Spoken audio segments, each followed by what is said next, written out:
திரு காலச்சக்கரம் நரசிம்மா அவர்களின் அத்திமலை தெய்வன் பாகம் 5 பகுதி 23. ராஜராஜனும் குந்தவையும் சோழ கிருமியை அலட்சியம் செய்தாலும் கருவூர் தேவருக்கு அவ்வப்பொழுது தான் சந்தித்த கிருமியை எண்ணி கவலைப்படுவது வழக்கமாகிவிட்டது. ஆலய பணிகள் முடிந்ததும் கருவூர் தேவரும் தன் இருப்பிடத்திற்கு புறப்பட்டு சென்று விட்டார். கும்பாபிஷேகம் நிறைவடைந்து 2 வருடங்களில் மரணப்படுக்கையில் விழுந்தான் ராஜராஜன். நினைவின்றி கிடந்த ராஜராஜனுக்கு திடீரென்று ஒரு நாள் விழிப்பு வந்தது. குந்தவைதான் அருகே அமர்ந்திருந்தாள். அக்கையாரே, நான் எனது மகன் ராஜேந்திரனை உடனே காண வேண்டும். சுவாசத்தை விட இயலாமல் ராஜராஜன் திணற அவனை கவலையுடன் நோக்கினாள் குந்தவை. எதுவாக இருந்தாலும் என்னிடம் சொல்ல அருள்மொழி, நான் ராஜேந்திரனும் தெரிவித்து விடுகிறேன். குந்தவை கூற தலையசைத்து மறுப்பு தெரிவித்தான் ராஜராஜன். இல்லை அக்கையாரே, இது மகனுக்கும் தந்தைக்கும் இடையே நிகழப்போகும் இறுதி உரையாடல். அவனுடன் தான் நான் பேச வேண்டும். பிடிவாதாக ராஜராஜன் கூற திகைத்து போனாள் குந்தவை. முதல் முறையாக இவளது சொற்களை மறுத்து பேசுகின்றாள் அருள்மொழி. வேறு வழியின்றி குந்தவை அறையின் வாயிலுக்கு சென்று எட்டி பார்த்தாள். மாடத்தின் அருகே நின்றிருந்த தெட்டக்கடியை அருகே சைகை காட்டி அழைத்தாள். இளவரசர் ராஜேந்திரனை உடைய அழைத்து வா, அரசர் காண வேண்டுமாம். கட்டளையை இட்டுவிட்டு தனது சிரசை அறையின் உள்ளே இழுத்து கொண்டாள். ராஜேந்திரனை தேடிச் சென்று அரசர் அழைப்பதாக தெட்டக்கடை கூற அவன் உடனே விரைந்து வந்தான். நெடிய உருவம் கொண்ட ராஜேந்திரன் தன் நீண்ட கால்களால் நடந்து சென்றாலும் அவன் தாவி ஓடுவது போலவேதான் தோன்றியது. தந்தையின் அறைக்குள் நுழைந்தவன் தன் கைகளை பணிவாக கட்டிக்கொண்டு தந்தையே என்றான். பாப்பா ராஜேந்திரா, தந்தையின் அருகில் அமர்ந்து அவரது கரத்தை பிடித்துக்கொள். குந்தவை கட்டளையிட்டபடி தன் இருக்கையில் சாய்ந்து அமர்ந்தாள். அத்தை சொன்னது போல் செய்ய அவனது ஸ்பரிசம் பட்டதும் தன் கண்களை திறந்தான் ராஜராஜன். அவனது விழிகள் மகனை வாஞ்சையுடன் நோக்கின. ராஜேந்திரா என்று கண்கள் பணிக்க அவனை நோக்கியவன் தன் ஓரக்கண்ணால் குந்தவை அமர்ந்திருப்பதைக் கண்டான். சற்றென்று அவனது கண்களில் ஒரு எச்சரிக்கை உணர்வு பிறந்தது. அக்கையாரே, என் மகனுடன் நான் தனிமையில் உரையாட வேண்டும் என்றபடியே அவளை உற்று பார்த்தான். குந்தவை திகைத்து விட்டாள். எத்தனையோ முறை நான் என் தம்பியுடன் ஏகாந்தத்தில் உரையாட வேண்டும், நீங்கள் சற்றே வெளியே காத்திருங்கள் என்று ராஜராஜனின் மனைவி மக்களை அவள் விரட்டி இருக்கிறாள். ஆனால் முதல் முறையாக அவளையே வெளியே நிற்கச் சொல்லுகிறான் அவளது ஆசை தம்பி அருள்மொழி. தன் இருக்கையிலிருந்து எழுந்து நின்ற குந்தவை வேண்டா வெறுப்பாக அறையின் வாயில் கதவை திறந்து கொண்டு வெளியே சென்றாள். ராஜேந்திரா, கதவை தாளிட்டு விட்டு வா, நாம் பேசப்போவது மிகவும் ரகசியமான தகவல். தயங்கியபடியே ராஜராஜன் திக்கி திக்கி கூற ராஜேந்திரன் அரைக்கதவை தாளிட்டு விட்டு வந்தான். மகனே என்றபடி அவன் இரு கைகளையும் தன் கைகளுக்குள் அடக்கி கொண்டான் ராஜராஜன். நான் சொல்லப்போவதை மிகவும் கவனமாக கேள். நான் கடந்த 27 ஆண்டுகளாக மன்னனாக கோலோச்சி விட்டேன். இனி நீ மன்னனாக ஆட்சி செய்வதற்கு வேலை பிறந்துவிட்டது. எனக்கு சில கடைசி ஆசைகள் உள்ளன. அவற்றை நீதான் நிறைவேற்ற வேண்டும். ராஜராஜனின் கண்களில் நீர் ததும்பியது. சொல்லுங்கள் தந்தையை, செய்ய காத்திருக்கின்றேன். ராஜேந்திரன் தந்தையை பரிவுடன் நோக்கினான். நீ மன்னராக அரியணையில் அமர்ந்ததும் தஞ்சையில் தங்காதே. உன் தலைநகரை மாற்றிக்கொள். தஞ்சையில் மட்டும் நீ இருக்க வேண்டாம். ராஜராஜன் கூற திடுக்கிட்டு விட்டான் ராஜேந்திரன். தந்தையே, இது என்ன விபரீத கோரிக்கை? காரணமாகத்தான் சொல்கின்றேன். பெரிய கோயிலின் கும்பாபிஷேகத்திற்கு முன்பாக கருவூர் தேவர் தான் கண்டதாக கூறிய சோழ கிருமியின் கொடிய உருவத்தை நான் என் கண்களால் கண்டுவிட்டேன். சோழ தலைநகர் தஞ்சையை சுற்றி வலம் கொண்டிருக்கிறது அந்த கிருமி. சோழத்தை மீண்டும் உருவாக்கி ஆதித்த சோழனின் மனைவி இளங்கோ பிச்சையிட்ட சாபத்தின் மூலம் உருவெடுத்த அந்த கிருமி ஆதித்த கரிகாலனின் கொலையால் விஸ்வரூபம் எடுத்துள்ளது. தளிக்குளத்தானின் ஆலயத்தை எடுத்து பெரிய கோயில் கட்டியதால் இப்பொழுது பன்மடங்கு கொடிய உருவத்தை பெற்றுள்ளது. அந்த சோழ கிருமி இப்பொழுது அப்படி ஆகிவிட்டது. அதனால் வேண்டாம் ராஜேந்திரா, உன்னை அந்த கிருமி தாக்கக்கூடாது. நீ தஞ்சையிலேயே இருக்க வேண்டாம். உன் தலைநகரை பழைய அறைக்கோ காஞ்சிக்கோ மாற்றிக்கொள். ராஜராஜன் கூற ராஜேந்திரன் அமைதியாக தன் தந்தையை பார்த்தான். மரணத்தின் நிழல் ராஜராஜனின் முகத்தில் படர்ந்து கொண்டு வருவதை அவன் உணர்ந்தான். நமது சோழம் ஒரு பெரிய ஆபத்தை எதிர்நோக்கியிருக்கிறது ராஜேந்திரா. அழிவை நோக்கி நகர்ந்து செல்லும் சோழத்தை நீதான் காப்பாற்ற வேண்டும் மகனே. ராஜராஜனின் குரலில் இருந்த அச்சமும் சோகமும் ராஜேந்திரனை உலுக்கியது. என்ன சொல்கிறீர்கள் தந்தையே? நமது சோழத்தை அழிக்க நினைப்பவர் யார்? திகைப்புடன் கேட்டான். யாருமில்லை ராஜேந்திரா. நாம் செய்த வினைகள் சோழ கிருமியாக வடிவெடுத்து நிற்கின்றது. கும்பாபிஷேகத்திற்கு முன்பாக நமது கரூர் தேவரின் கண்களுக்கு புலப்பட்டது சோழக்கிருமி. நாம் செய்த வினைகளின் மொத்த உருவம்தான் அந்த கிருமி. பரவி நிற்கும் அது நாம் செய்யப்போகும் பிராயச்சித்தங்களால் தான் கரையும் என்கின்றார் கரூர் தேவர். உனது அத்தையார் அவர் கூறியதை ஏற்க மறுக்கின்றார். இப்பொழுது மரணப்படுக்கையில் அதை குறித்து நான் அஞ்சுகின்றேன். என் சார்பாக நீதான் அந்த சோழக்கிருமியை கரைக்க வேண்டும். இதை யாருக்கும் தெரியாமல் செய்ய வேண்டும். ராஜராஜன் நீட்டிய கையை பற்றி கொண்டான் ராஜேந்திரன். செய்து முடிக்கிறேன் தந்தையே, நான் என்ன செய்ய வேண்டும்? ராஜேந்திரன் தந்தையின் முகத்தை உன்னிப்பாக கவனித்தான். மன்னர்கள் சுய சிந்தனையை கொண்டிருக்க வேண்டும். பெண் ஒருத்தியின் முந்தானையில் ஒரு மன்னன் சிக்குண்டால் அவன் என்னை போன்று பல தவறுகளை புரிய நேரிடும். நான் அந்த வகையில் என் அக்கையாரின் பேச்சுக்கு செவிமடுத்து சுய சிந்தனை இல்லாத மன்னனாக பல தவறுகளை இழைத்திருக்கின்றேன். மரணப்படுக்கையில் அந்த தவறுகள் விஸ்வரூபம் எடுத்து என் நெஞ்சை இப்பொழுது சுட்டெரிக்கின்றன. அவற்றுக்கு பிராயச்சித்தங்களை செய்ய மனம் துடிக்கின்றது. இனி நான் மீண்டு எழுந்து அவற்றை செய்வேன் என்று எனக்கு தோன்றவில்லை. எனவே நான் செய்த தவறுகளை நீதான் நிவர்த்தி செய்ய வேண்டும், சோகத்துடன் கூறினான் ராஜராஜன். கட்டளையிடுங்கள் தந்தையே, உடனே செய்கின்றேன். ஆதித்த கரிகாலன் உயிருடன் இருந்திருந்தால் எனக்கு பதிலாக அவன்தான் மன்னனாக திகழ்ந்திருப்பான்.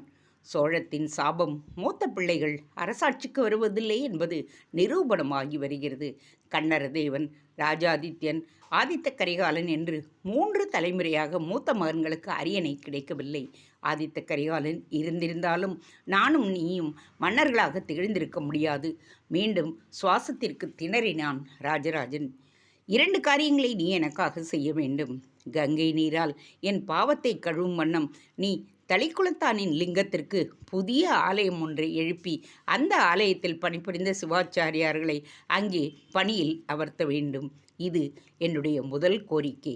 செய்து முடிக்கிறேன் தந்தையே. அடுத்த கட்டளை? ராஜேந்திரன் கூற கலங்கிய கண்களுடன் மகனை நோக்கினான் ராஜராஜன். உன் பெரியப்பன் ஆதித்த கரிகாலன் நான் அரியணையில் அமர வேண்டும் என்பதற்காக அப்புறப்படுத்தப்பட்டான். தெரிந்தோ தெரியாமலோ அவனது மரணத்திற்கு நானும் காரணமாகிவிட்டேன். என் நெஞ்சத்தை இது உறுத்துகின்றது. அவன் ஆன்மாவுக்கு அமைதி கிடைக்க வேண்டும்.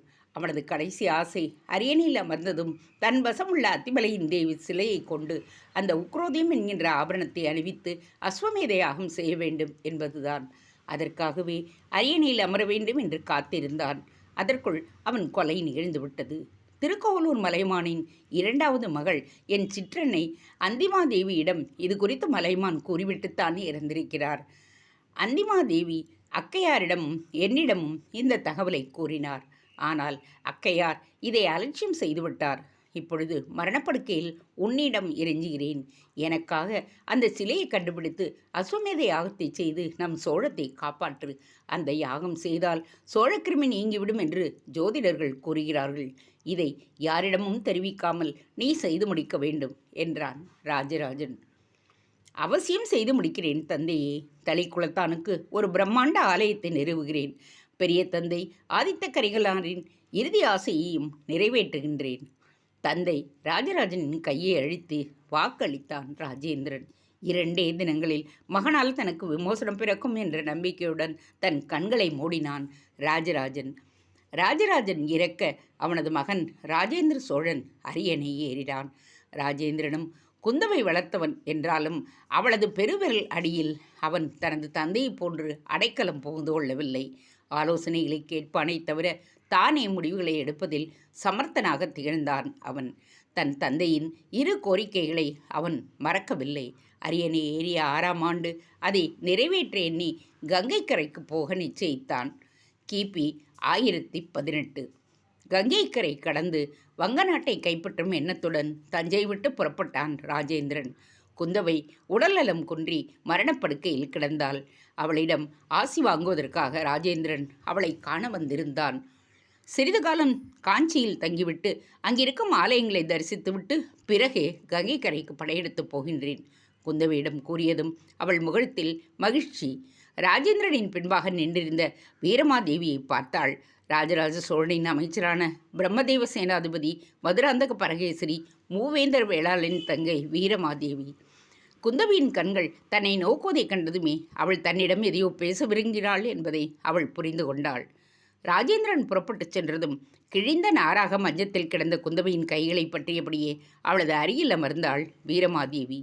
வீரமாதேவி, ராஜேந்திரன் காஞ்சிக்கு செல்லப் போகின்றான் என்று அறிகின்றேன். நீயும் அவசியம் அவனுடன் செல். பொன்னாழி மாளிகையிலேயே தங்கு.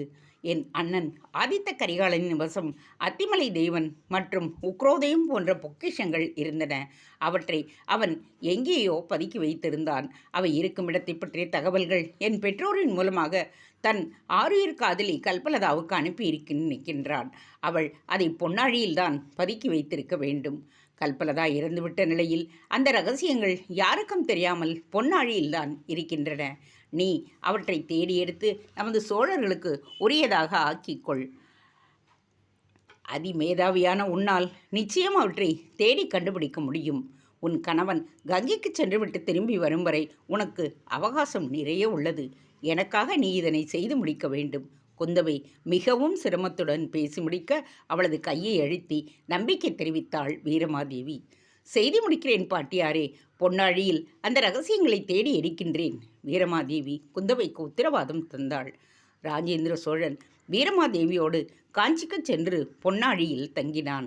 ஒத்தாடையான் ஆலயத்திற்கு சென்ற அவனை காஞ்சி மக்கள் சந்தித்து ஜெயங்கொண்ட சோழபுரத்தை மீண்டும் காஞ்சி என்று பெயர் மாற்றம் செய்ய வேண்டும் என்ற கோரிக்கையை முன்வைக்க ராஜேந்திரன் யோசனையுடன் வீரமாதேவியை பார்த்தான். வீரமாதேவி, காஞ்சி மக்கள் ஜெயங்கொண்ட சோழபுரத்திற்கு காஞ்சி என்ற பழைய பெயரையே மீண்டும் வைக்க வேண்டும் என்று வேண்டுகிறார்கள். ஜெயம் கொண்ட சோழபுரம் என்பது குந்தவை தேவியாரும் என் தந்தையாரும் சேர்ந்து வைத்த பெயர். என்ன செய்வது? நீயே ஒரு நல்ல யோசனையை கூறு என்றான் ராஜேந்திரன். மதியூகியான வீரமாதேவி அவனை புன்சிரிப்புடன் பார்த்தாள். பல்லவத்தின் விருப்பத்தையும் சோழத்தின் விருப்பத்தையும் ஒருங்கிணைத்தாலே போதும் மன்னா. நகரத்திற்கு ஒரு நல்ல பெயர் கிடைத்துவிடும். காஞ்சியுடன் சோழபுரத்தின் பிற்பகுதியான புறத்தை சேர்த்து விடுங்கள்.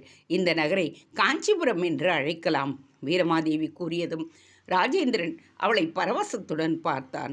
ஒரு ஆண்மகனுக்கு மனைவி அமைவது பெரிதல்ல. அந்த மனைவியே மதியூக மந்திரியாக இருந்துவிட்டாள். வீரமாதேவி புகழ்பெற்ற மந்திரியின் சகோதரி அல்லவா? இனி இந்த நகரம் காஞ்சிபுரம் என்றே அழைக்கப்படட்டும். ராஜேந்திரன் கூறியதும் கரகோஷம் விண்ணை பிளந்தது. மன்னர் ராஜேந்திர சோழன் வாழ்க! காஞ்சிவாசிகள் கோஷமிட்டனர். ஜெயங்கொண்ட சோழபுரம் மீண்டும் காஞ்சியாக பெயர் பெற்றது. ராஜேந்திர சோழன் காஞ்சி மக்களின் கோரிக்கையை ஏற்று மீண்டும் அந்த நகருக்கு காஞ்சி என்று பெயர் சூட்டினான் என்பதுதான் குந்தவையின் செவியில் கடைசியாக விழுந்த தகவல். குந்தவை பிராட்டி காலமாகிவிட்டார் என்கிற செய்தி வர ராஜேந்திரனும் வீரமாதேவியும் உடனே தஞ்சைக்கு புறப்பட்டனர். அவரது இறுதிச் சடங்கு அவற்றில் கலந்து கொண்டு இருவரும் மீண்டும் காஞ்சிக்கு திரும்பினர். கங்கைக்கு படையெடுத்துச் செல்ல மீண்டும் நாள் குறிக்கப்பட்டது. வங்க நாட்டை நோக்கி புறப்படுவதற்கு முன்தினம் மாலை அத்திமலையான ஆலயத்திற்கு சென்ற ராஜேந்திரனும் வீரமாதேவியும் பெருந்தேவியாரின் சந்நிதியில் முதலில் தொழுதார்கள். அன்று பெருந்தேவிக்கு உக்ரோதயத்தை சாற்றியிருந்தார்கள் பட்டர்கள். ராஜேந்திரன் கண்களை மூடி தனக்கு போரில் வெற்றி தரும்படி பிரார்த்தித்து கொண்டிருக்க வீரமாதேவி பெருந்தேவியாரையே பரவசத்துடன் பார்த்து கொண்டிருந்தாள். தேவி, குந்தவை பிராட்டி எனக்கு தெரிவித்த பொக்கிஷங்களை பற்றிய தகவல்கள் கிடைக்கும்படி நீதான் அருள் புரிய வேண்டும். ஆதித்த கரிகாலர் அத்திமலை தெய்வன் சிலையையும் உக்ரோதயத்தையும் வைத்திருக்கும் இடத்தை நான் அறிய வேண்டும் என்று வேண்டிக் கொண்டிருக்க பெருந்தேவி நகைப்பை அடக்கி கொண்டவளாக அருள்பாலித்து கொண்டிருந்தாள். ஆதித்த கரிகாலன் கல்பலதாவிற்கு அளித்திருந்த அந்த வெள்ளிப்பட்டகம் சன்னதியின் ஒரு மூலையில் அரச தம்பதிகளின் கண் எதிரேதான் வைக்கப்பட்டு இருந்தது.